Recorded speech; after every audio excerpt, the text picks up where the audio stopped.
asked each other, should we invite someone from the union at the mine to this meeting? Like, the purpose of the meeting was to make as big an impact as possible on the local press, to not let this be invisible. That is, the mine is able to exploit people because the people it exploits are invisible. They have no voice in the national sphere, in the international sphere.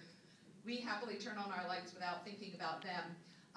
To make visible what was invisible. We wanted to do this internationally and nationally. So we said, sure, let's invite the president of the union. Well, the president of the union came, and he himself was totally shocked by the stories that he heard at that meeting. He had never heard this before. And he came to talk to us at the end of the meeting, and he said, you know, nobody who works in the mine knows anything about this. And I should clarify, the people who work in the mine don't come from these communities. This is an open pit mine. You're going to see it. It employs about 10,000 people. The main two job categories are heavy equipment operator and heavy machinery repair. So they're jobs that require a fairly high level of technical training and skill, and at least the equivalent of what would be a community college technical training school degree after high school. People who live in the communities rarely have the chance to attend school at all, and only extremely rarely would have the chance to reach the level of education that you need to get a job in the mine. So the people who work in the mine come from cities outside of where the mine actually is. He said, I think our union needs to do something about this situation. This is not what we want to be doing with our work. We don't want to be displacing people, destroying their communities. That's not what we're here for. We're Colombians.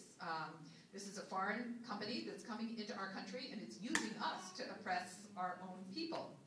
And we don't want to be used that way. We want you to come back in November and take a delegation of union workers into the communities so they can see and hear what I have seen and heard here today.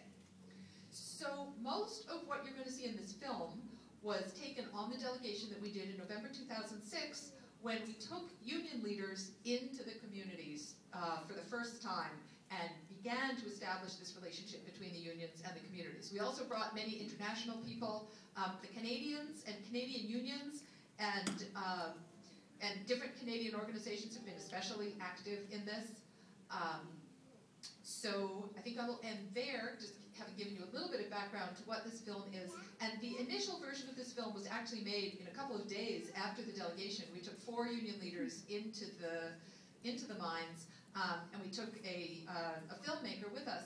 He took all of this footage, and he just pulled together within a couple of days a really quick video, which he then sent to the union so that they could use it in their organizing campaign among their own workers to try to bring into their collective bargaining proposal, which was due in a few weeks, a demand that the company support the rights of the communities, acknowledge and recognize the rights of the communities.